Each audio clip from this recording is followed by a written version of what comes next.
Richard Wolff.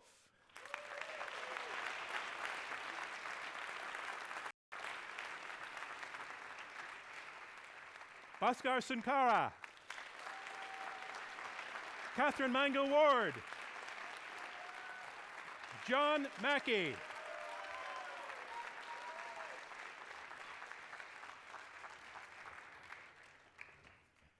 So I want to remind anybody who might have just come in one more time that we're going to have the voting open for another minute or two.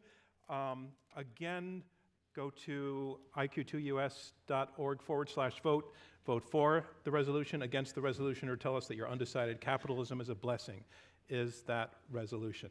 And this is the point, from this point on, it's where we're recording and we're turning it into our ultimately, the podcast and the radio broadcast and the live stream is starting, so it would help me out for the sake of our theatrical atmospherics if you could give one more round of applause, please. Thanks.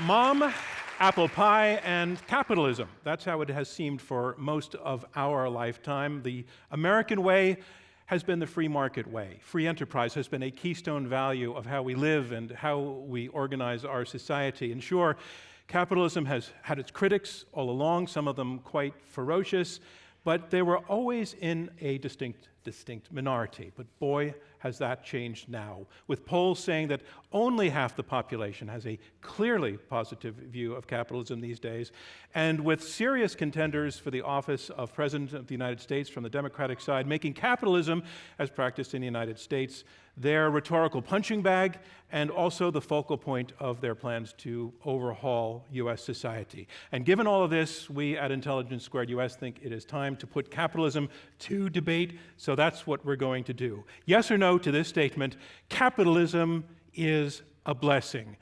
I'm John Donvan, and I stand between two teams of two who have thought and argued about this issue for years. That makes them experts in this topic, and we are looking forward to hearing what they have to tell us on the resolution, Capitalism is a Blessing. As always, our debate will go in 3 rounds, and then our live audience here at the Kay Playhouse at Hunter College in New York will vote to choose the winner. And as always, if all goes well, civil discourse will also win. One final reminder to our audience on the screens: for the last time, your chance to vote for or against the resolution or to tell us you're undecided, iq2us.org/vote. Remember, it's going to be the difference between this vote and the vote we do at the end of the debate that will determine our winner. Our resolution is Capitalism is a Blessing. Let's meet our debaters first. Arguing for the resolution, welcome John Mackey.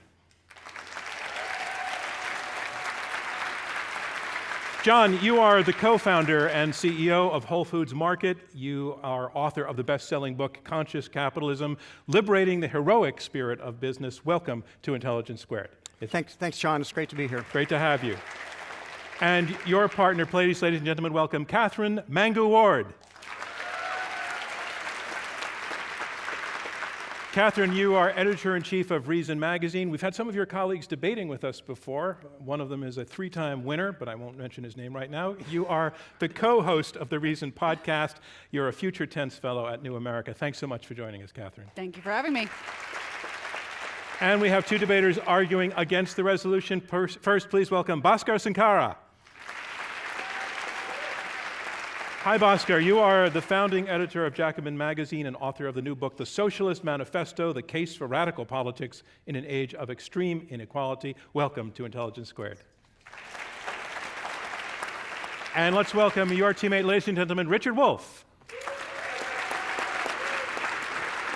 Hi, Richard. You're a professor emeritus of economics at the University of Massachusetts, Amherst. You're currently a visiting scholar at the New School. You're founder of Democracy at Work. You're a prolific author, including your latest book, Understanding Marxism. It's great to have you here, Richard. Thank you very much. Thank you. Ladies and gentlemen, here they are, our 4 debaters. And let's get started. Let's get started by moving on to round 1. Round 1 will be opening statements by each debater in turn. They will be 6 minutes each. Here to make his statement in support of the resolution, Capitalism is a Blessing, John Mackey, co-founder and CEO of Whole Foods Market. Ladies and gentlemen, John Mackey.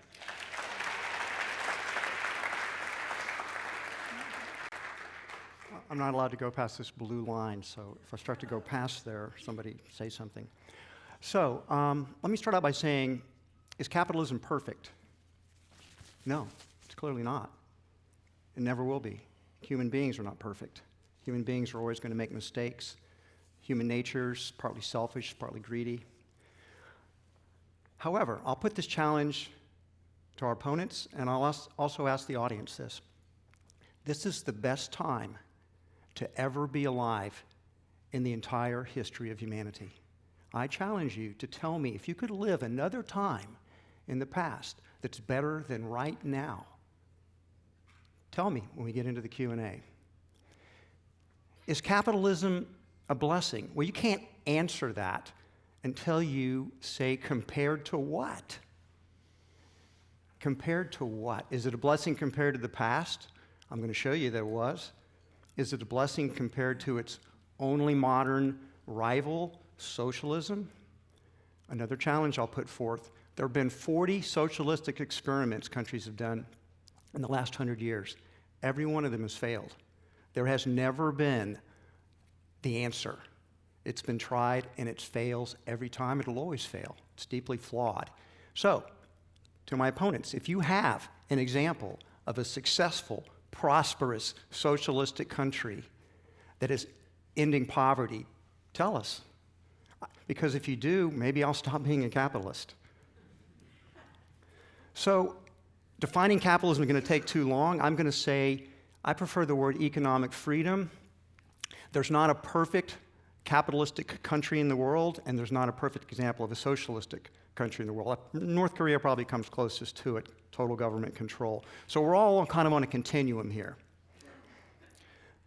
All right, so here's a factoid for you tonight.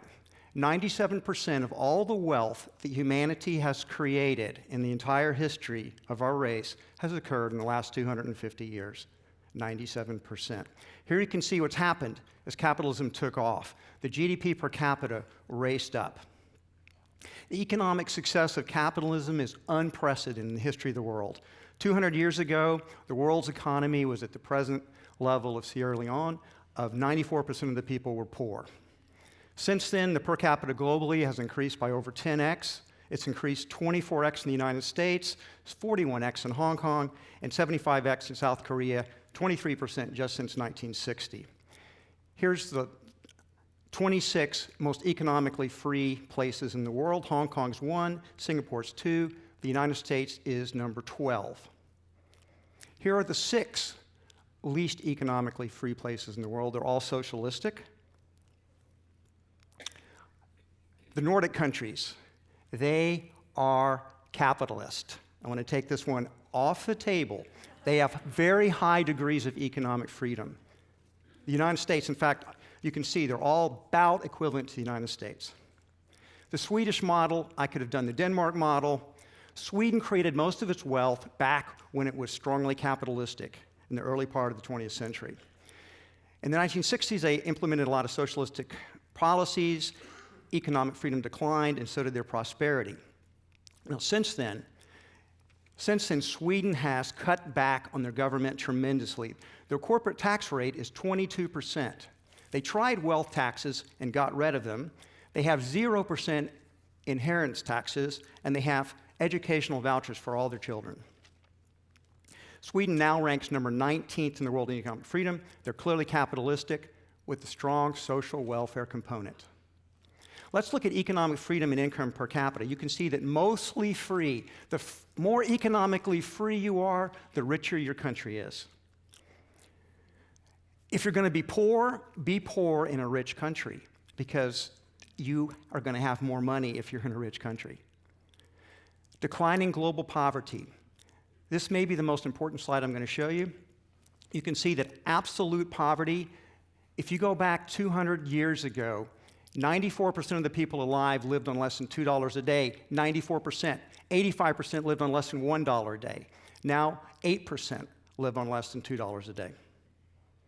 Life expectancy for most of the history of the human race was 30. Now, it's getting into the middle and upper 70s. If you go back 200 years ago, 90% of everyone alive was illiterate. That's down to 14% now. Capitalism is not increasing inequality of income. This is going to be something we'll talk about tonight, I'm certain. You can see the U.S. income distribution has been relatively fairly constant. It's changed, but almost since the founding of the Republic, very close together. This is very important because the poorest households in America over the last 50 years, there's 20% less of them. There's fewer in the middle income level as well. The highest income level has more than tripled. Now, almost 29% of the households make over $100,000. Look at the economic freedom. If you're going to be poor, the income equality is highest. Highest in the high-income areas. Wealth isn't the problem. Poverty is the problem. Wealth doesn't cause poverty. Poverty is the natural default condition of the human race. Capitalism is creating wealth not for a few, but for billions of people. The problem is not that there's an unequal distribution of income in this world. There's an unequal distribution of economic freedom. To seek the causes of poverty, I'll end with this. To seek the causes of poverty in this way is to enter into an intellectual dead end, because poverty has no causes. Only prosperity has causes. Jane Jacobs. Capitalism creates prosperity. Thank you very much. Thank you, John Mackey. Our resolution, Capitalism is a Blessing, and here to make his opening statement against the resolution, Bhaskar Sunkara, founding editor of Jacobin magazine. Ladies and gentlemen, Bhaskar Sunkara.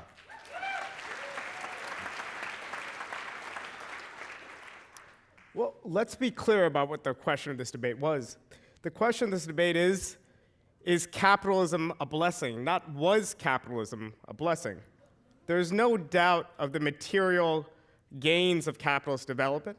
Capitalism, of course, that has existed in a form that has been harnessed and shaped by mass democratic working class movements.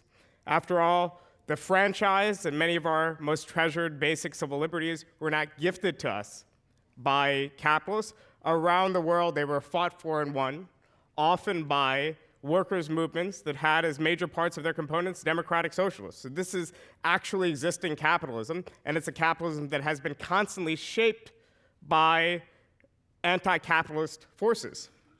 Now, capitalism today has made materially possible the old Enlightenment dream of liberty, equality, fraternity. It's made possible a different world, but it's foreclosed its realization.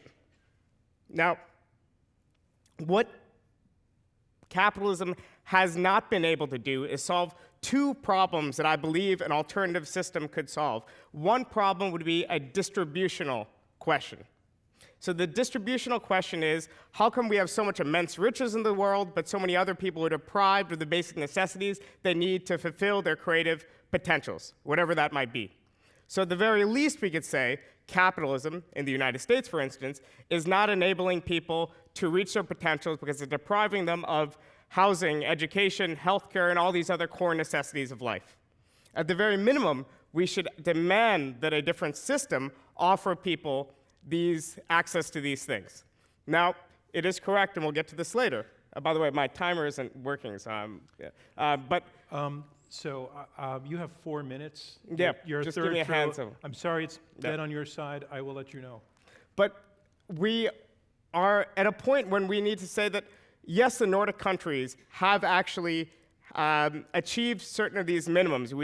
If you're born in a Nordic country, you could be assured a much greater chance of reaching your creative potential than you're born in the United States. And we'll get to the nature of this Nordic model and who created the Nordic model later. But the second question is a question of ownership and distribution. We can't talk about markets when we're talking about capitalism. We can't conflate the two. Markets existed before capitalism, and markets will exist after capitalism. I think there's an important role for markets to play in a post-capitalist system, for both price calculation questions and for incentives to motivate each other to produce efficiently and whatnot. We have to decide, of course, what sphere we want markets in. I think there's no role for the market in the provisioning of basic health care. One's ability to have access to this thing should be a matter, a social right. This is, in fact, something that the government can do well.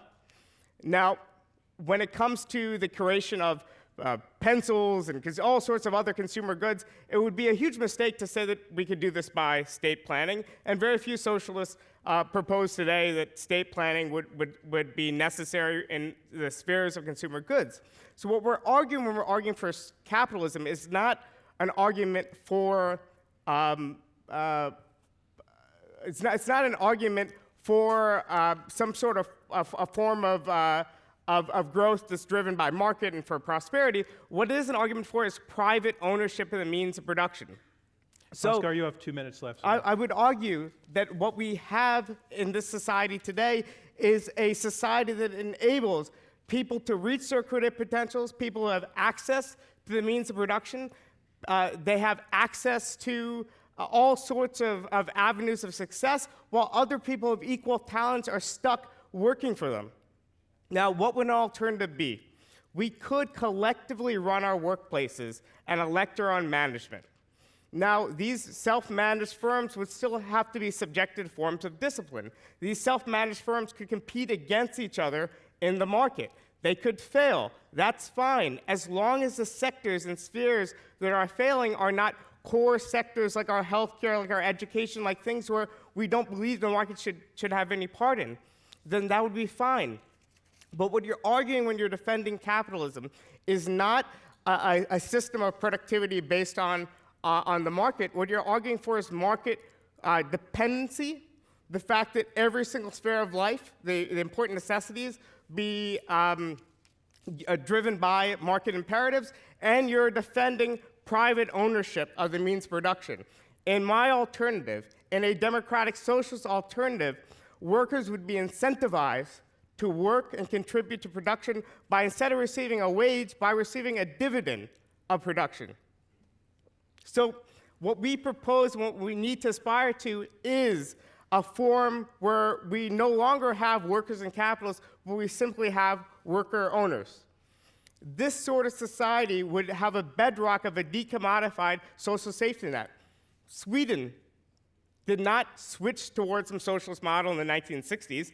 The Swedish Social Democrats have been in power since the 1930s. The most important date in Swedish social democratic history is 1938, when the basic agreement was formed between labor and capital. The Rehn-Meidner Plan, which set up sectoral bargaining, happened in 1952. Over the course of the 20s, 30s, 40s, and 50s, and 60s, Sweden was transformed from an oligarchic, undemocratic country into a vastly prosperous, high-wage economy. This happened because of the workers' movement. It happened because of socialists, and it happened against the imperative of private capitalists in the market.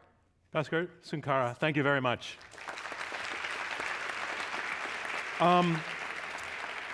I just want to check with our producers. Do we want to take a very quick look at the clock, because that was a hard. By the way, you came within 10 seconds of your 6 minutes, which was extremely well done.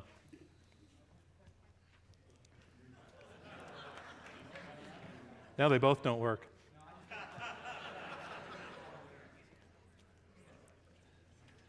Bhaskar, thank you for coping with that. Oh, it's back on. That one's back on, but this one's now off.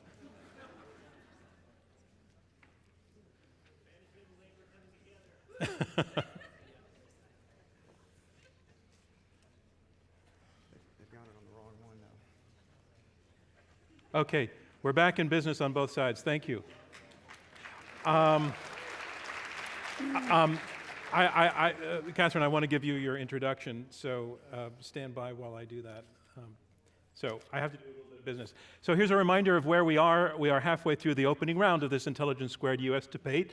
I'm John Donvan. We have 4 debaters, 2 teams of 2, fighting it out over this resolution: capitalism is a blessing. You've heard the first 2 opening statements, and now on to the third. Debating for the resolution, here is Katherine Mangu-Ward, editor-in-chief of Reason Magazine. Ladies and gentlemen, Katherine Mangu-Ward.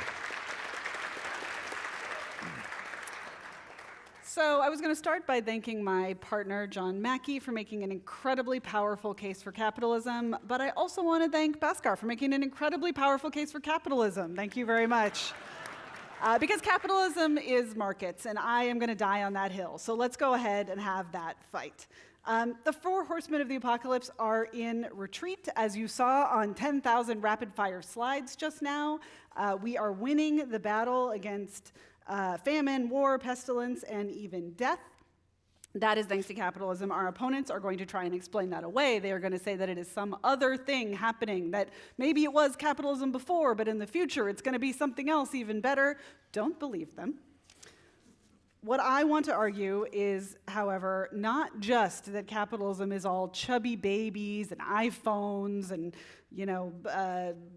expanding life expectancies. I am also here today to give you the other half of our argument, the moral case for capitalism.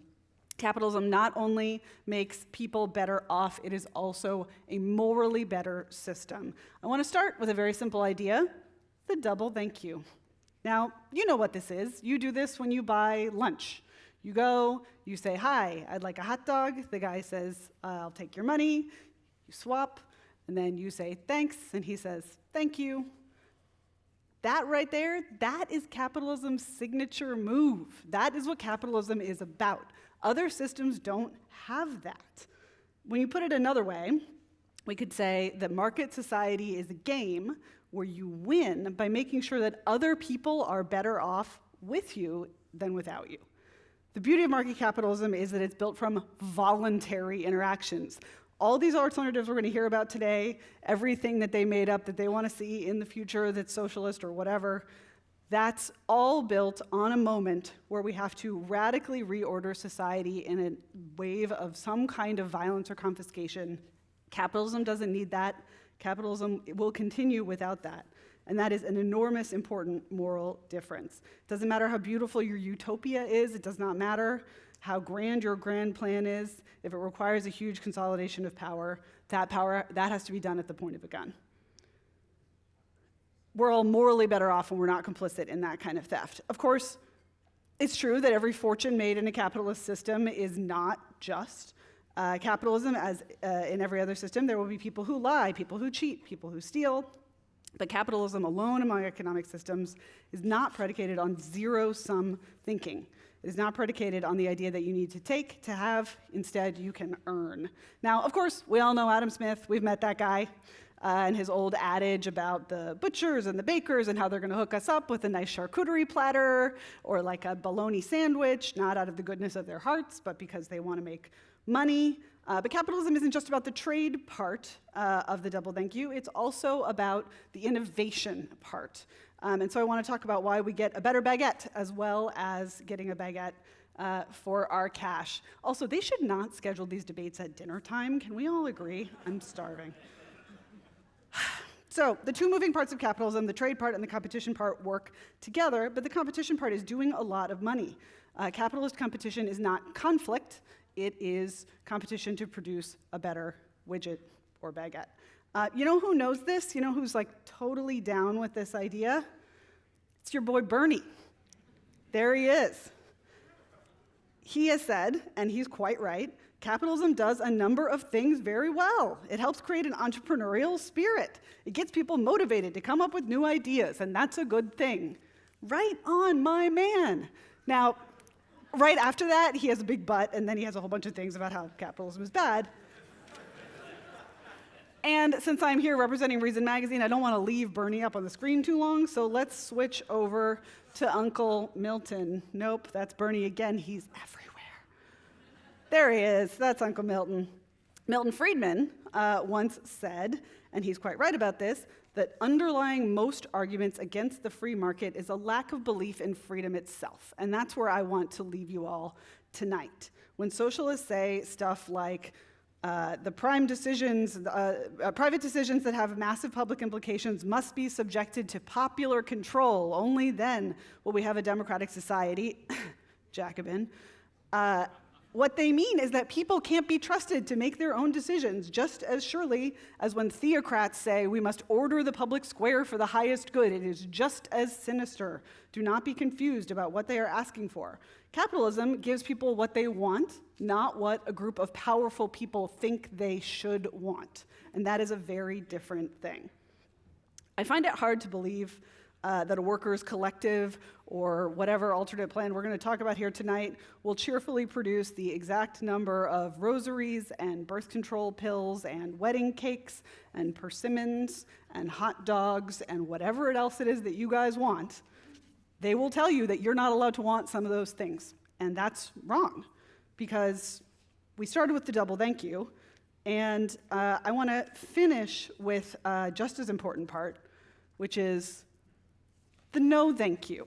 This is even more important. Capitalism leaves room for weirdos. Capitalism leaves room for people who do not want to be part of your system. We cannot be moral without making choices. You cannot make choices without having options. Capitalism offers those choices. The heart of choice is morality. You must be able to say yes or no. Today, your choice is easy and clear. Capitalism is a blessing, and I urge you, of your own free will, to choose yes. Thank you, Katherine Mangu-Ward. Our final debater in this opening round will be speaking against the resolution, Capitalism is a Blessing, Richard Wolff, Professor Emeritus of Economics at the University of Massachusetts, Amherst. Ladies and gentlemen, Richard Wolff.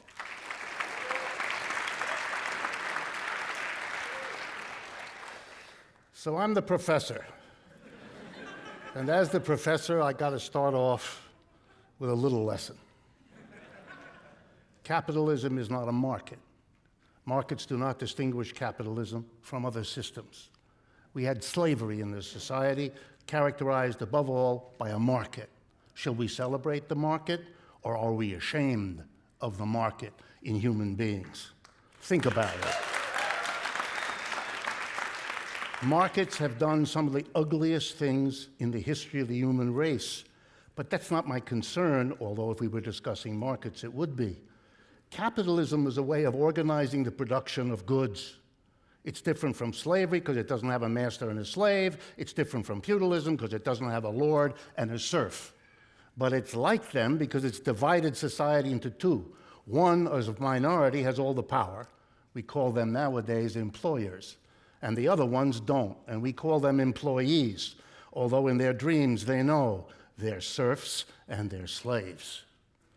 If you want to criticize capitalism or defend it, you ought to know what it is and what it isn't. So let me argue why capitalism is not a blessing. I'm going to give you 4 reasons. It's unstable, it's unequal, it's undemocratic, and it's unsustainable ecologically. Any one of them should do. Any one of them should make you a skeptic. All 4 of them should make you, like me, an opponent. So let's do it quickly. Unstable. Everywhere capitalism has settled, everywhere, for 250 years or more, it has produced an economic downturn on average every 4 to 7 years.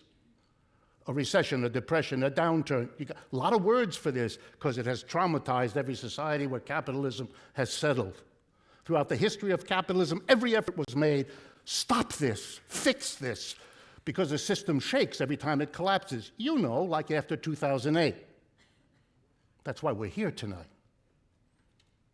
And the system couldn't do it. In the 1930s, they even invented a new economics called Keynesian economics. Try to do this. Couldn't do it. That's why we just had that terrible one in 2008. If you live with a roommate as unstable as capitalism, you would have moved out long ago. Unequal. Earlier speakers made statements that are, again, I'm a professor, so I have to look at the statistics, boring as it is. Let me just give you one about equality and inequality. According to the Federal Reserve this last week, the richest 10% of Americans together have nearly twice the total wealth of the other 90%. We live in a society that is rushing us back to the age of the pyramids in terms of inequality.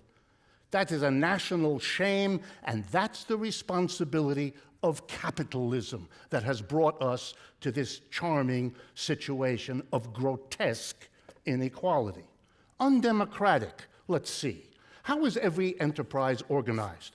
You know, 200, 300 years ago, we got rid of kings. You know, we didn't like, as a community, to be told there was one guy who had all the power and the authority, and we were all his subjects. Didn't sound good. So we got rid of those kings. Some of them went away nicely, and the other ones we arranged for a device that separated their heads from the rest of them. And we got rid of those kings. But you know, we didn't really. They fooled us. We got rid of the big one, but we got lots of little ones. In every enterprise, there's a king, the owner, the director, the board of directors, a tiny group of people who make the decisions, what to produce, how to produce, where to produce, and what to do with the profits. The profits everybody helped to produce. Everybody lives with the results of where you produce, like if you move to China. Everybody lives with the technology used. Everybody lives with all the decisions over which they have no control. We claim to be a democratic society. We have never permitted democracy inside our enterprises. We have ruled it out. We pretend to go around the world bringing them a democracy we don't have. If you believe in democracy, explain to me why it has been exempted, this demand for democracy, from the institution in which most people spend most of their adult lives. 5 out of 7 days, the best hours of the day, you're in an institution that is not democratic and never was. Capitalism organizes production, because that's what it is, a production system, not a market. That way. The kings are still alive. Women have figured it out because they don't want the king in the castle to operate the way he once did. We needed to do that in the enterprises. And the one I don't need to spend much time on, because you're all kind of aware of it, is capitalism has done a number on the on the environment, on the ecology that we're all suffering from. The competition among capitalists produces the food we can't stand anymore. So we have a split society. If you got some money, you go to the Whole Foods and you spend extra, a lot extra, to get the organic food. But if you don't, you go to the neighborhood Stop and Shop and you eat the the food. This is a society that condemns those people who can't afford it to an early death, unnecessary disease, and a whole host of other consequences that lead me to urge you, vote no on this proposition. Thank you, Richard Wolff. And that concludes round one of this Intelligence Squared U.S. debate, where our resolution is capitalism is a blessing. Now we move on to round two, and in round two, the debaters address one another directly. They take questions from me and from you, our live audience here at the K Playhouse in New York. Our resolution is capitalism is a blessing. We have heard the team arguing for the resolution, John Mackey and Katherine Mangu-Ward. First of all, they're making no claim whatsoever that capitalism is perfect, but they say that compared to everything else, it is unquestionably the best system, and it's a blessing. It's the best system because it has brought about an unprecedented degree of economic success, not just in the United States, but around the world during the time of its supremacy as a system. They make significant arguments for the value of economic freedom, for the voluntary nature of exchanges that take place under capitalism. They point out that profit is a way to indicate that basically a capitalist enterprise is on track, that things are working, that people are being served. They make the case that capitalism gives people what they want. The team arguing against the resolution, that would be Bhaskar, Sunkara, and Richard Wolff, they are conceding that the gains of capitalism over the last 200 years are real. However, they say that's not exactly the point, that there are other issues besides the material prosperity that has come about in aggregate since then. They say that capitalism leaves many problems unresolved. For example, its cyclical nature, that the system breaks down at regular intervals, that the fixes to the system inevitably involve some sort of socialist do-over. They say that it is essentially undemocratic because companies operate as, you didn't use the word dictatorships, but I think you were saying that, you're nodding, so you're conceding that word. Okay, just to cut to that. They're arguing also that it's wrong to talk about capitalism simply as being about markets because capitalism is really a system of production. So there's some disagreement about what you each mean by capitalism, but I think there's enough inside the Venn diagram that we can proceed with this. And I want to just take some of the points that I heard and take this first to you, Bhaskar, and to respond to something that your opponent said, because I think it kind of sums up strongly everything that your opponents are arguing when Katherine said capitalism gives people what they want. What's your response to that? Well, I think it gives some people what they want, but if you're talking at the level of a consumer, then how would it be different if you were in the type of firm that Richard was talking about? If you were in a firm that's producing goods that was democratically structured, you're still producing goods based on inputs from the market, from consumers. The question is, does it give people what they want at the point of production when they're workers? I just want to encourage you to speak out to the audience. So I think this is the real question. Because the question of socialism is not a question of saying, should we have more equality or should we have more freedom? It's a question of freedom for whom? So for example, I run a magazine, far smaller magazine than Whole Foods is as an enterprise. But let's say if I set up this magazine and I built up all this infrastructure and I invested a lot into the infrastructure, both time and material and whatnot. And I decide and I enter into a contract with my employees and I say, all right, you have to work 10 hours a day and that's the way you'll get your salary and we'll make good on this fixed investment that was made into this publication. But then the government comes along, Bernie Sanders is elected or a figure like him, and he says, well, we're going to mandate a 35-hour work week and people have to be paid the full wage for the 35 hours. Bhaskar, I apologize for interrupting. I just need you to be a little bit tighter so that your opponents can respond as well. So you've been talking for about 2 minutes at this point, so can you... So I'll wrap up in 15 seconds. So the question is, I as a capitalist lose 3 hours, but my employees gain 3 hours. 3 hours to do whatever they want. I would just spend it watching, NBA basketball and eating unhealthy food. It's not like we're going to create great works of art with that, but it's a question of freedom for whom. I think that our reforms and the socialist impulse creates freedom for the majority, even if it does constrain freedom for private capitalists to do what they want with production. Can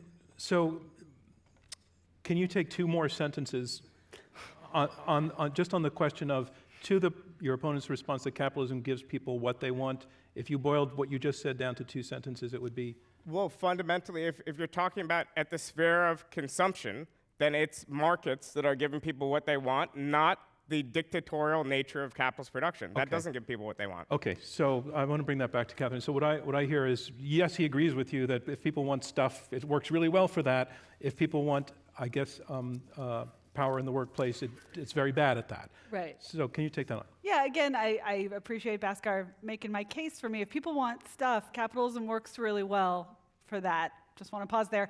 But then also, I think a huge difference, maybe the key difference between what John and I are advocating and what our opponents are advocating is just, in our system, his thing can exist. You are very welcome to open that store, structure it that way, open that magazine, structure it that way. To the extent that it can't exist, I think that's a political failure and a place where we agree. In his system, our thing can't. We have space for him. We are generously making space for all these experiments.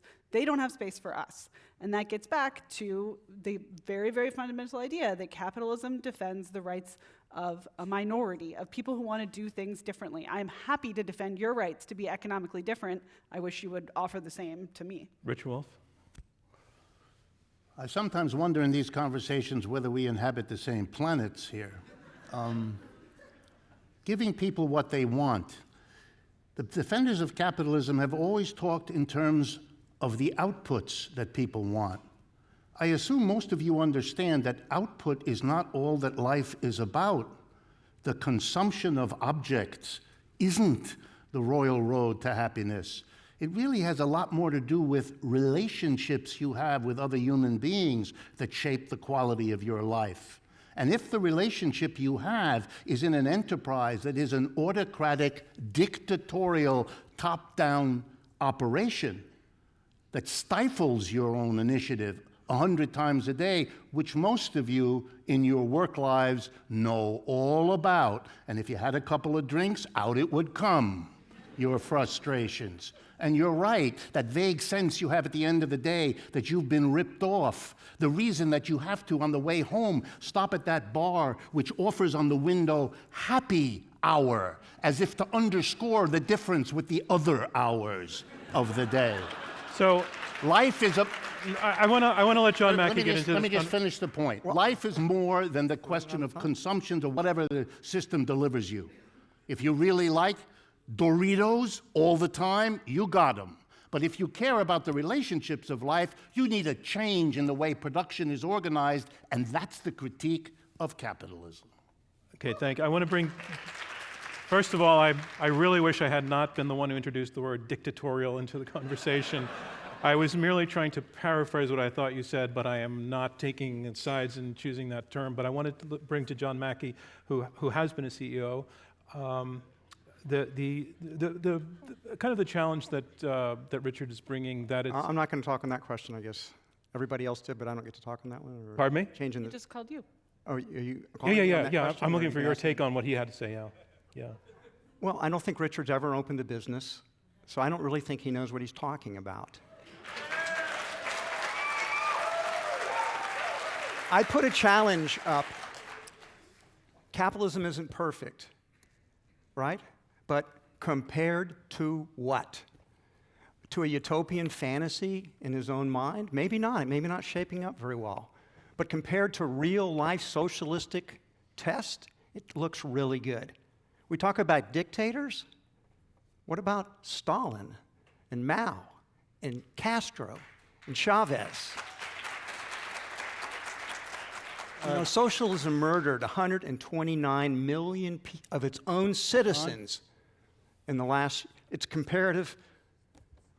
We have to compare these things. We had kings in the past. Yeah, now we have companies, and they have to serve customers. They have to organize. If they think they can do it better, let them try. You can do that in capitalism. You can have worker self-directed enterprises, which Richard writes about. You can do that. They just don't work that well. They don't compete that well. They don't deliver the goods in competitive prices to people. So it's easy to just take pot shots at capitalism and say, it's not perfect. You got dictators telling people what to do. That's not fair and just. Where's the real life alternative? That's the challenge I put out to them. And I challenge him again, give us the answer. Show us the country where it works, where your utopia is playing out instead of just in your writings. Richard Wolff to respond? Well, if you had done some homework and found out whether or not I'd ever run a business or started one, you might have had something to say, but what you asserted is false, which raises questions about the other things you say. I've started 5 businesses in my life. And I've had a lot of experience in running businesses. Maybe I'm not interesting to you, but to suggest that I don't know what I'm talking about All right, so on that basis. Let me make, but there's a second I'm point. going to let Were you those go. successful I need to businesses? step in for a moment. I just want us to calm down on the focus on individuals' past experience, one way or the other, on one side or the other. Okay. And fair enough. Yeah. I just want us to step back from that. Right. Sure. Then there was the final comment about, give me an example. Yeah. Well, I guess you're not familiar with the example, so I'll give you one. It's called... Again, you don't have to put down your opponent. For everyone, I'm giving you all an example. Thank you. Now we're in the spirit. It's called the Mondragon A country. Corporation. A country. Can I finish, or is that too difficult? You can finish. Well, you're You not can answering finish. the question, but you can talk, but you're not I'm answering giving the you question. the example you asked for. The country, a socialistic country that's been successful. No, that's not the example you asked for. A business. The business I'm going to give you is the following, and I'll give you a region of a country as well, if you'd like. But the business is the Mondragon Cooperative Corporation. It is the 7th largest corporation in Spain. It was started in 1956 with 6 workers and a Catholic priest. It today has over 100,000 workers, which is why it's the 7th largest. It's a collection, a holding company, a collection of about 250 worker co-ops. In every single one of them, the workers decide democratically what they get paid, what they produce, how they function. All of the decisions normally made by a dictator is made democratically by the workers there. Over that time, they have done very, very well. They've grown from 6 to 100,000, an envious record for any capitalist corporation, and along the way they defeated many capitalist corporations in competition. They have a rule that the highest paid person can't get more than 8 times the lowest paid. The ratio in this country is about 300 to 1. Okay, I'm going to... One last point. Richard, I need you to let your opponents respond to some of what you're saying so far. So Katherine come in. Yeah, just very briefly, I want to get back to the question. John's I have their financial armed up with numbers, but statement here, so I can correct him. I just first want to talk about the fact that our opponents, at the end of their last answer, said that you have to choose between Doritos and love. And I'm not going to really dig into that, but I think it might suggest some flaws in the dichotomies that they're offering. I think that people all the time in capitalist societies, of course, make trade-offs. They make trade-offs about whether to keep a job, whether to oblige their employers, whether to go home to their kids. They take a lower salary. They take a different gig. These are options within capitalism where people do, in fact, choose love. But you can also have Doritos. So I know that seems light, but again, it is a very serious point, which is that not everyone has the same rank ordering of goods, and capitalism gives space for people to make different choices. Let me also weave that point into a question that I want to put to Bhaskar, which goes back to what John asked, because there is a legacy of socialist systems being associated with very, very oppressive states. They're arguing freedom. They're arguing that this oppression came about because, essentially, I think what they're saying, and again, I might be putting words in your mouth, that capitalism is more natively is more instinctive, and that the kinds of things that socialism requires might have to be coercive and have been in these examples. You know what I'm talking about. I think the audience wants to get your response to that. Well, I think the authoritarian states of the Eastern Bloc among its first victims were always anti-authoritarian socialists, democratic socialists, and so on. But parties with the same roots in Marxism also took power across much of Western Europe. And if you want an example of an attempt to construct an alternative political economy within the sphere of capitalism, but pushed by anti-capitalist forces, you should, in fact, look at Sweden and look at the Nordic model and look at that transformation through uninterrupted rule. 50 years, from the 1930s to the 1970s, a socialist party was elected in Sweden. What happened when they lost? There was a peaceful transference of power in 1976, and they were reelected in 1982. But even in those cases, we use political coercion because, in fact, there needs to be forms of coercion. The question is, what kind of coercion? I am more than happy to take away someone's right as a capitalist to do whatever they want, certain aspects of their right to do whatever they want, but I'm not happy to take away any of their individual rights as a human being, their life, right to basic speech and other freedoms and so on. The question, in other words, is freedom for whom?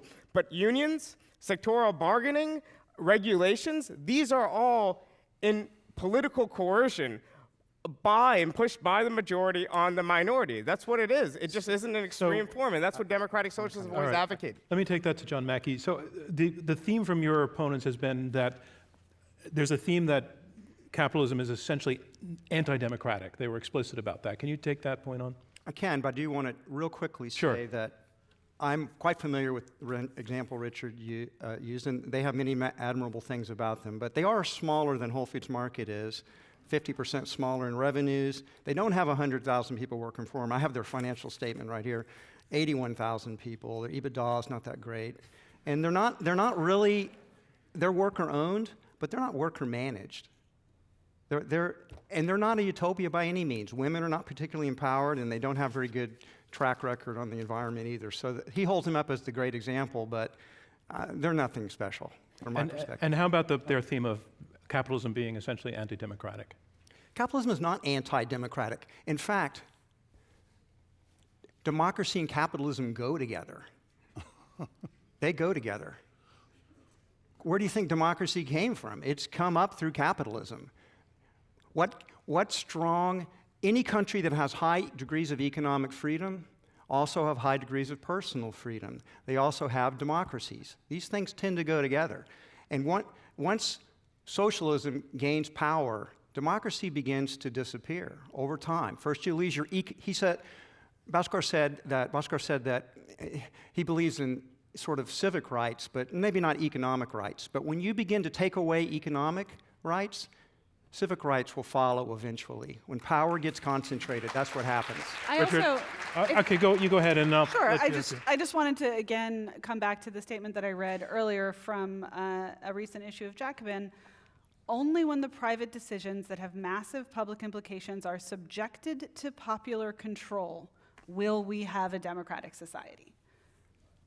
If that's what you mean by a democratic society, if you mean any private decision that affects others is subject to popular control, I don't want a part of that, and I don't think that's a right understanding of democracy. I think instead, the right understanding of democracy is to let people make their own choices outside of a narrow political sphere, and capitalism offers that. Richard. If you ever take a course in what democracy is, the first chapter of that course will tell you it's something we inherited from Athens many thousand years ago. Pericles, you remember from your civics class? Democracy was invented in those days, and we celebrated and has been studied ever since. That society was based, and the majority of people in it were slaves. The democracy only applied to the minority of the people who weren't slaves. There's no one-to-one relationship between democracy and capitalism. There never was. The mystique is to suggest that because we go through a voting procedure in politics, we should be blind to the exclusion of democracy where we work. And we depend more on the realities of our jobs than we do on those strange political animals who work in Washington. That's why the democracy is lacking, and that's why the problem is legitimately raised against capitalism, that it has excluded democracy from the beginning in its workplaces. Bhaskar, I want to let you have a turn here because I gave this side 2 in a row, so if you have something to add, or you can pass. Yeah, I think the key is we have political democracy, which was won through popular struggle. It wasn't given to us by capitalists. It was won through popular struggle. But we need to extend democracy to be a truly democratic society into social and economic spheres. And the most important sphere of our life is where we spend 9 to 5, at best, if we're lucky, 9 to 5. And that's a sphere where we want to introduce democracy. Does that mean that there's no private sphere? No, of course not. There's certain actions that are actions that we shouldn't control. There's certain property that's personal property, not private property. But all around the world, when we've intruded upon private property, so the rights of owners to own, we've actually been able to expand the scope of freedom for ordinary people. That's what the Nordics show us. Obviously, they're still within the confines of capitalism, but by eroding aspects of capitalism, by eroding the market from certain spheres, we've been able to expand freedom. That's what health insurance is. Are you free to choose your health insurance provider now? We end up with inferior care, and we end up with providers we don't like. Many of us end up completely uninsured. In other countries, we've eroded that freedom for capitalists to operate in that private market. And in countries with single-payer systems, they have higher outcomes, and it's something that people don't have to worry about. That's freedom. Okay, I want to go to audience now for questions. And I had 2 questions that I wanted to get to. So if you have that question, you wave like that. I'm going to give preference, and I want to get to the question that came up in the opening statements about inequality as an effect of capitalism, and the second one is I want to get to the question of the monopoly effect in capitalism. Anybody have the inequality thing? That you mean it, right? Okay, and if you can stand up and tell us your name, and again, my request is please don't debate with the debaters, but put a question to them. Thanks. I'm DC. I think a blessing assumes a morality. Mm-hmm. And I would like to ask the capitalism side, do you argue that capitalism is immoral with inequality, with pollution, with ecological disasters, maybe child labor, everything else? You haven't spoken about this, and I think inequality is part of it. So how do you address it? That's a That's like 5 questions. perfectly phrased question, so thank you very much. That's the model, everybody. Would you like to take it, Tom? It's to your side, and so you can both answer that if you'd like to, and then I'll go to the other side. I mean, there were only 5 questions there. Which one do you want us to focus on? Let's start with inequality, then we talked about impact on climate, and yeah. Yeah, I mean, I think, the blessings framing obviously here is very relevant. And, I think if you think about, well, what kind of blessings do people want? What do people pray for? And your framing was one characterization of what our world looks like now, and I think one that many people agree with. But another way to think about it is to say, well, what do people want? They want peace, they want prosperity, they want health, they want a better future. And again, we are not arguing capitalism is perfect, whole, and entire exactly as it exists. But I do think even for those problems that you named, including, when people say, I'm worried about inequality, I think what they often mean is not just inequality, but more specifically, I'm worried about the people who are the least well off. I'm worried about the poorest people. And that is morally praiseworthy. You should be worried about those people. And I think that as some of John's charts showed, and as the defenders of capitalism will talk your ear off about, it really is still a market system, a capitalist system that improves the lot of those people. The inequality piece being the presumption secondary. of the question, I'm sorry to interrupt, the presumption of the question seems to be is an inequality question, that capitalism is responsible for the inequality, and you're saying no. I'm right. I mean, I think John touched on this, and he can take this, but the natural condition of man is poverty and inequality. Capitalism is a remedy, I really believe. I also showed a slide that showed that the most economically free nations, the poorest people actually have a higher percentage of the total income than the less economically free places. So, I mean,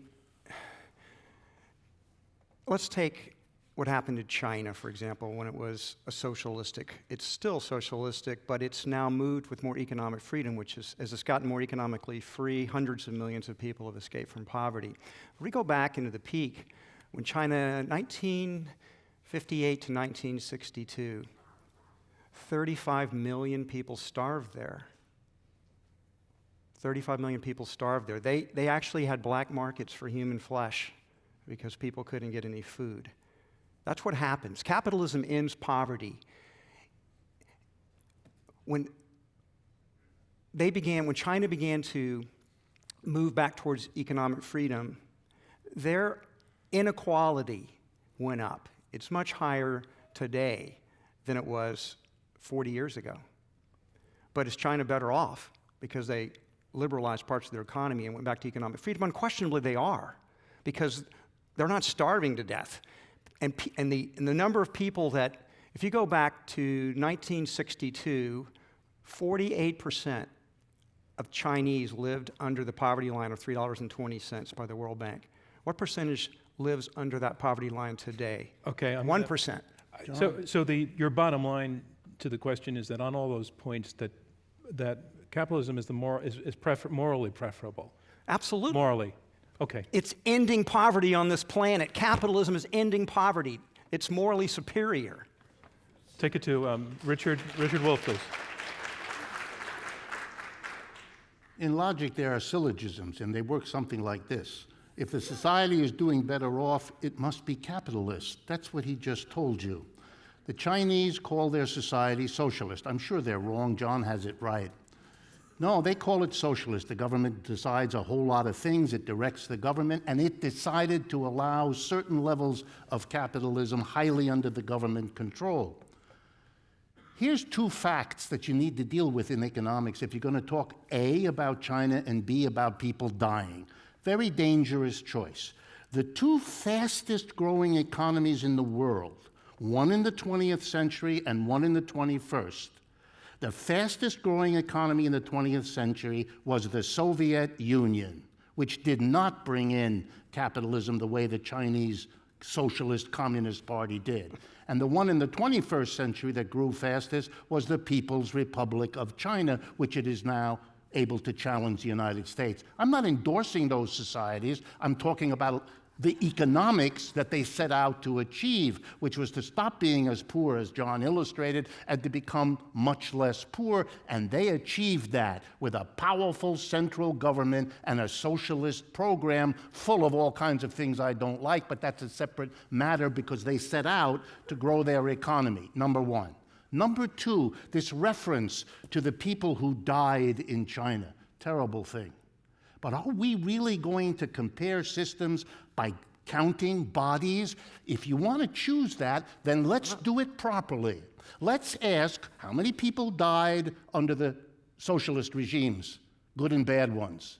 And then let's ask, what was the death count of capitalism over the last 200 years? Let's see. World War I, World War II, the colonial period. You know why we got slaves out of Africa? To feed the sugar and cotton industries that were capitalist. This is I don't believe in this way of thinking, but if you're going to do it, then you got to do it in a way that isn't the lopsided, defensive way that was awful. World War II was started by the Nazis, which were socialists. Yes. Okay, I'd like to go to another question, please. Right down in the front, please. Yeah, thanks. And if you can stand up, a mic's going to come for you, and if you can wait for it, thanks. We made it almost all the way through before we hit Godwin Law, guys. We did great. Yeah. I wrote down my question. Okay. Can you tell us your name, just your Hi, first name? Lisa. Thank you. Hi. So part of what makes a democracy and free enterprise, which has been equated a lot here tonight, is that people have a freedom to choose to participate or not. So for example, for better or for worse, a majority of our country doesn't even vote in elections. So to the team against the resolution, what would you say to workers who just want to go to work, earn money to live, go home, and don't want to participate in the decisions of their company? Bhaskar, can you take that? Yeah, well, I think that to begin with, people don't have the freedom to participate or not because our choice is essentially work or starve. We're all in a condition of market dependence. If we had an extremely cushy welfare state, we could drop in and out of production, we could decide to take an art PhD, not something I'd be ever interested in, but whatever else, then we would truly have freedom to choose whether or not to work. But I would say that we don't want life to be endless meetings. So how would democracy work at large firms? Now, it'll work like representative democracy works. You'll elect managers, there'll be some oversight. There will be degrees of hierarchy because society is complex and you need a division of labor in a complex society, but it'll be held to democratic account. If you have a kid and your kid is 9, 10, 11 years old, then you have certain amounts of coercion over your kid. There's a hierarchy there, but it's held within certain bounds. You can't abuse your child, you can't do certain things, and so on. I imagine that forms of hierarchy would exist in any sort of society, but we believe in holding those forms of hierarchy that have to continue to exist to democratic account, and we believe that ordinary people have capacities that's not being utilized and tapped because of the nature of capitalist production. Can I ask you, did that get to the nature of your question? No, I'm not asking that to mock you. I just want to. It did, okay. Yeah, I'm saying that you still don't have to participate. Right, you can opt out. I'd like to move on to another question if you're good with that, okay? I just want to always give you a chance, but I think that's a case that was directed to one side. Sir. Yes, sir. You did this, that's you, yeah. Oh, And if anybody has the signal now that you would like to ask the question about the impact of monopolies and whether that has a paradoxical effect, I'd like to hear that. all right, so this has been a point of contention throughout the entire debate, but I want to ask Can you tell us your name, please? Oh, my name is Israel. Thanks. I just wanted to know if there's a causal relationship between the amount of economic freedom and political liberties, and how does that exist within capitalism and its alternatives? I'm going to pass on that question because I think it's been addressed pretty strongly, especially by both sides, in fact. But thank you very much for the question. Right down the front here, white, yeah. And if you could stand up again, thanks. Can you tell us your name, please? Yes, hi. My name is Eva Berry, and I guess my question is specifically to you, Mr. Mackey. Very arguably, you deserve to make more money than like the people who work at your checkout lines as the CEO of Whole Foods.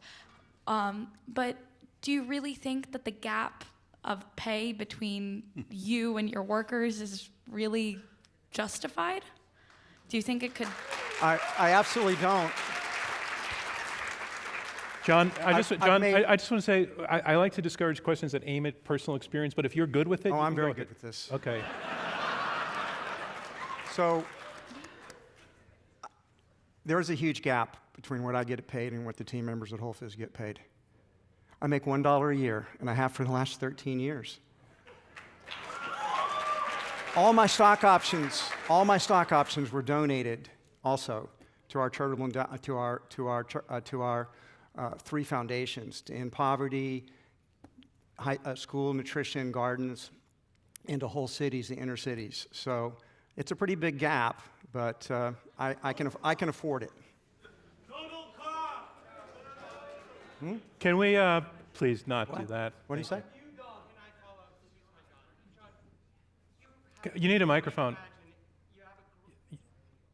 You need a microphone. You need a microphone, sorry. You have a great imagination. Thank you. You've accomplished so much, and you're so fair in what you're doing with your own wealth. Are you comfortable with what other CEOs are doing, or can't you imagine something better for society? So that's a good lead-in to the world's evolving. Consciousness is evolving. And I wrote a book, Conscious Capitalism. I brought 250 copies here. I'm not selling them to you, as a good capitalist would. I'm going to give them to you. So make sure you grab one on the way out. So the world is changing. The Business Roundtable just adopted basic conscious capitalism principles and announced them publicly. Capitalism is evolving, and it has the potential for higher purpose. It has the potential to create value for all the stakeholders. It has the potential to create organizations where human beings can flourish at higher levels. It has the ability to create leaders that are servant leaders. That's what I've done with my business for the past 42 years. And others are doing it as well. So if you go to consciouscapitalism.org, you will find there's a whole movement for this. That's my answer to that question. Richard Wolff. A simple arithmetic. John decided to take the millions or billions, I'm not sure, that he could have taken, like most CEOs do. He decided not to, and he decided to do something else with it. His personal decision.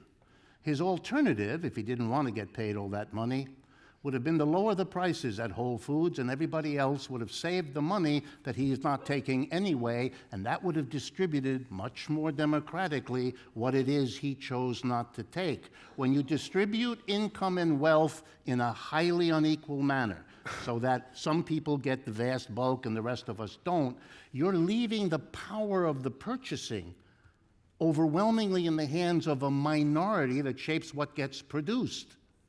That's the question of whether you are free or not, to use their language, or you live in a society that skews who gets produced, what gets produced, because you're giving a disproportionate amount of the income to a tiny portion of your population. That would be true if we had a monopoly, but we don't. People can shop wherever they want to. That's capitalism. There's competition. You sold your company to a monopoly. You know that. Question here in front of the camera. And if you could stand up and tell us your name, please. Sure, my name is Ala Lieberman. I have a question as somebody who grew up in a socialist country that doesn't exist anymore, Soviet Union. Empirically, why do you think people from countries that John listed where have less economic freedoms want to come to more economically freedom, countries with more economic freedom, and very few people want to go the other way? Bhaskar, can you take that? People rightly want to go from less developed countries to more developed countries. My parents came from Trinidad and Tobago, a perfectly capitalist country, a country with also a dysfunctional health system and so on, and they moved to the United States because there was more money and opportunity here. So I think that's behind a lot of it, but also rightfully, people left authoritarian countries because they wanted to come to countries with great liberties. They wanted to leave countries like in the Eastern Bloc where you couldn't form an independent trade union, for instance, and come to a society where workers' movements, led by people who were in most cases anti-capitalist, created the space and the rights for democratic freedom. So I think the societies we live in today are a combination of lots of different forces, but we can't credit everything in society today to capitalists. In fact, it was reformers, and a hell of a lot of them were anti-capitalists, who created many of the great virtues of the societies we live in today. Katherine? I don't have anything to add. I just wanted to thank you for your question, which I think is quite on point to our resolution. Oh, you can't pander to the audience. Oh, yes, I can, and I just did. That's another question. I'm looking this way because I know that I've been favoring people down front because I can't see to the back too well. But there's a person. Oh, yeah. Got to you at the top, too. Did you say ask on the top? We don't have a mic up there. Come on downstairs and I'll try to get you in. We have 2 minutes. Yeah. They're racing. He's running. Okay, okay. While he's running, can I? Last row, no more pandering. Last row. No, I wasn't going to pander. I was going to attack. What's your question? We need a mic at the very back of the auditorium, please. I'm losing control. This is terrifying me. Wait, can we tell the gentleman that was running downstairs he's actually in second place, and I'll be asking my question? All right, there you are. Are you the person from upstairs? Okay. Okay. And That's good. you need a microphone, and you need to tell me now I'm not going to regret calling on you, right? No, I'm okay. Okay, what's your name? You might. What's your name? You might regret it, he said. Go for, what's your name, sir? Yazid. Okay, Izzy? Um, Izzy, go. I have 2 questions. Just one. A simple one, right? Just one. You said that capitalism gives people what they want. I've wanted a mansion in Manhattan. I've never get it. You know why?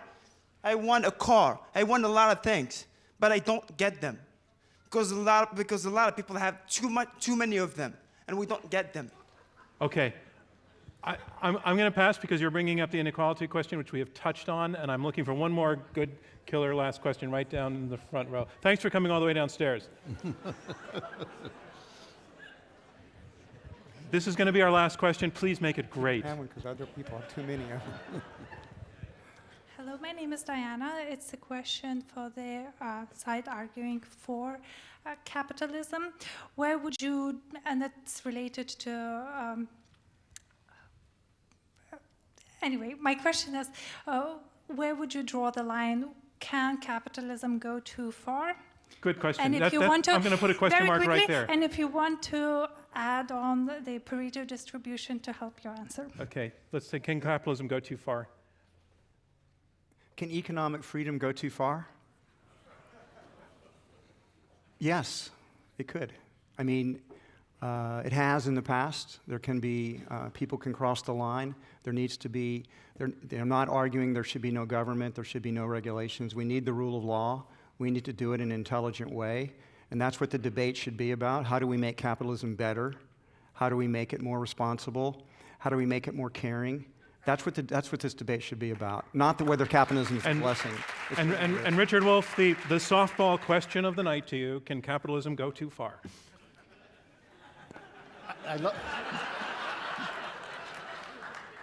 It's already gone too far. The answer to this is that this conversation, can it go too far, but we need rules and regulations. If you give 10% of the people the overwhelming bulk of the wealth, they buy the rule makers. You know it and I know it, and they make the rules to serve the continuation of their inequality. And that concludes round 2 of this Intelligence Squared US debate, where our resolution is capitalism is a blessing. I have a little piece of business that I failed to do in the middle of the Q&A section. I'm just going to record it now. A reminder of what's going on. We are halfway through a reminder of what's going on. We are in the question and answer section of this Intelligence Squared US debate. I'm John Donvan. We have 4 debaters, 2 teams of 2, arguing it out over this resolution, capitalism is a blessing. Now we move on to round 3. Round 3 are closing statements by each debater in turn. These will be 2 minutes each. The debaters will stand up for this debate, for this round, as they did in the beginning. And speaking first, Katherine, that's going to be you. Speaking first in support, making her closing statement in support of the resolution, capitalism. Sorry. Oh. Making her closing statement in support of the resolution, Capitalism is a Blessing, Katherine Mangu-Ward, Editor-in-Chief of Reason Magazine. Thank you. This has been just a fantastic, lively conversation, especially with the running, and I've been really happy to be here. But sometimes I'm not in a great mood, and so I want to tell you guys what I do when I'm grumpy, which is I go online and I search for a certain type of YouTube videos. You've probably seen these. They're the videos of children or adults getting their cochlear implants turned on. You've seen those, right? They follow a very predictable pattern. Usually there's sort of a bunch of patter and people bumbling around, and then it comes on, and there's a kind of, and then everybody cries. They always cry. And usually somebody's mom says, "I love you." And, you know, they didn't have to choose between Doritos and that. And what I want to say is that everything about YouTubing happy cyborgs is what capitalism offers. I just can't, you know, I know that people think that people who love capitalism are just calculators with charts and they're you know, unfeeling machines, but it's the opposite. It's mothers saying "I love you" to their cyborg babies for the first time. That is the blessing of capitalism. In any other time, that would have been a literal miracle, a blessing, a reason to start an entire religion. When the lame walk, when the deaf hear, that was an unheard of magic. All of human history. And now it happens every day. Every audiologist is a saint. Capitalism is a blessing. Thank you, Katherine Mangu-Ward. And now making his closing statement against the resolution, here is Bhaskar Sunkara, founding editor of Jacobin magazine. Well, when I want to feel depressed, I look at a video or I search on social media for the tale of someone who can't afford penicillin. Or especially because penicillin was invented decades ago. And it was invented, one of the inventors was a socialist. He was also Canadian, we won't hold that against him. But it was invented and intentionally, it was created without a patent. It was created so that it would be to the benefit of the public good. And instead what we have is penicillin is affordable around the world, but in the United States, it's so expensive. It's so expensive that people have to cut their doses, and they put themselves in material harm. And that, to me, is the essence of what capitalism does when it's in these spheres where it shouldn't be. And it's socialists who are advocating right now basic reforms that actually do have popular support. Now, when I talk in the abstract, when Richard talks about taking over workplaces and this higher vision of a socialism after capitalism, this is something I profoundly believe in, but it doesn't yet have mass support. Why? Because if we can't put Medicare for all on the table, are we going to put worker ownership of the means of production on the table? It doesn't make sense. But we start with winning Medicare for all, with winning a Green New Deal, with winning these important reforms. But then what would happen? Capitalists would still hold within society the ability to withhold investment. And with this ability to pursue capital flight, with this ability to roil the markets, they will undermine all the gains that we have made to this point.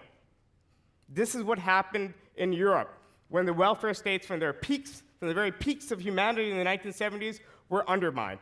The case for a socialism beyond capitalism is a case to take away this power to withhold investment from capitalists. That means converting private capitalist firms into worker-owned cooperatives. If you live in Cleveland, you're not going to pick up and move, take your family to China to seek lower wages. That's the case for a socialism beyond capitalism. Thank you, Bhaskar Sunkara. The resolution, again, capitalism is a blessing, and here to make his closing statement in support of the motion, John Mackey, co-founder and CEO of Whole Foods Market. I'm going to end by telling you a story. So I was in Chicago a few years ago. How many of you used an Uber driver at some point? So I'm in the car, and he's got a funny accent. I can't quite place it. So I say, "Well, where are you from?" He says, "I'm from Bhutan." And I think, what do I know about Bhutan? I've never been there. Oh, Bhutan, happiest place in the world, right? That's what we know about Bhutan. I said, well, why did you leave Bhutan to come to the United States? Because Bhutan's the happiest place in the world. Why would you leave? He said, yes, Bhutan is very happy, but happiness is overrated. And I thought, well, why do you think it's overrated? And he says, my daughter is in medical school. My daughter, she's going to be a doctor. She could not be a doctor in Bhutan. I came here for my daughter. There are 45 million people living in the United States right now who are not born here. They came here because of capitalism. They came here to make a better life for themselves and a better life for their families. I put a challenge to the other side. Just name one country that's socialistic, that's been successful, that you can hang your hat on and say, this is the way forward. I'm still waiting for that. Maybe Richard will do it in his closing statement. The way forward is capitalism. We can do it better. We can do it in a more conscious way. Companies are doing it better all the time. We are evolving as a planet, as a species. But our future will be with capitalism. We just need to do it more consciously. Read my book. Thank you very, very much. Thank you, John Mackey. And the resolution, one more time, capitalism is a blessing. And here to make his closing statement against the resolution, here's Richard Wolff, Professor Emeritus of Economics at the University of Massachusetts, Amherst.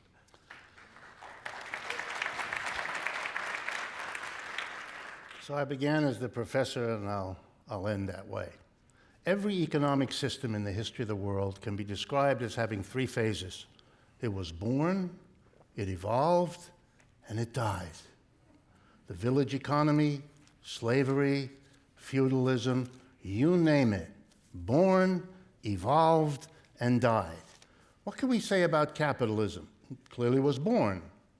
It's clearly evolved, which suggests the next phase, doesn't it? No, I mean it. The human race has tried for a long time to move forward. The slave system, the slaves particularly thought you could do better than to be a slave. And the serfs thought you could do better than to be a serf. And every society had the people who got the short end of the stick in that arrangement decided, you know, you could do better than the slavery and the feudalism. Here's a piece of exciting news. You can do better than capitalism too. And the mentality that thinks you can't is the mentality that doesn't go along with the notion that human beings have the possibility to make the lives they live in the societies they have and the institutions available to them to do a better job for the vast majority of the people. Not the 10% who are doing real well, but the average mass of people. The desperate desire to hold on, to predict, as John just did, the future of capitalism, violates the born evolution and death. And the real question for us is, are we going to let a declining system take us down with it? Thank you. Thank you, Richard Wolff, and that concludes our closing statements. And now it's time to learn which side you feel has been most persuasive in their arguments. I want to ask you again to go to your mobile device and cast your second vote. System works the same way, iq2us.org/vote. You'll be prompted to vote for the resolution, against the resolution, or to tell us that you became or remain undecided. And I'm going to give it just a minute for you to reestablish eye contact.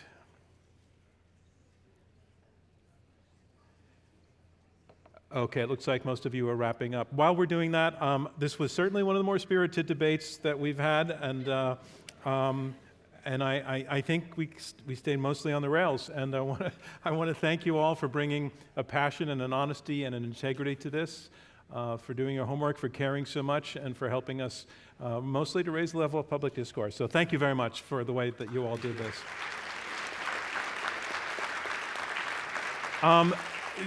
Also, there were some really good questions tonight from the audience. It's a hard thing to do, and Israel, though I passed on your question, I want to thank you for asking it. And everybody who got up, it's a tough and scary thing to do.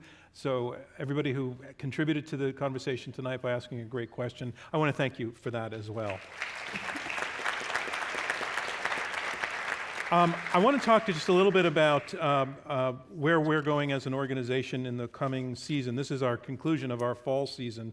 But we are starting up again in January, and we have a season for spring 2020 where we're going to be taking on a lot of truly contentious topics similar to tonight's. We're going to be looking at nuclear energy. We're going to be looking at the tension between anti-Semitism and Zionism. Is there a tension? Is there not? The Electoral College, student debt, gene editing, and others. We're looking at all of those to put together debates, and we'll be announcing our full spring program shortly. You can get to that by going to our website, iq2us.org. I also want to point out that Intelligence Squared exists as a philanthropic organization. I know that you paid for your tickets to get in here tonight, and I sincerely appreciate that. All of you who are new to Intelligence Squared, I really would love to see you in our audience again. So please know that that means a lot to us. However, I want to point out that what we produce as a podcast and as a radio broadcast, we put out into the world for free. We are picked up by lots of universities, high school classes, just people literally around the globe who go to us to learn about complex issues in a way that's palatable and engaging, and it's something we're very, very proud of, but we depend on supportive individuals for that goes well beyond the ticket sales. So I want to ask you to consider making a gift to Intelligence Squared. You can do that also through the website at iq2us.org. We have a Friends program. There are a number of you who are part of that program, and if you join that, you get tickets to all of the debates, and we have post-debate events like dinners and cocktail receptions with me and other members of the community and our debaters as well, and you can chat with them all, and it's a really good experience. So I'm just asking you, to consider helping us out and keeping us going and helping us do more and more of this and getting bigger and bigger, which is it's our goal. And I also, as we're waiting for the results, I want to ask, this is not competitive at this point, but at the beginning of the evening, we talked about why we were doing this debate, and it's now. And I would just like to poll each of you, starting with you, Katherine, on the fact that the Democratic candidates are challenging capitalism as never before.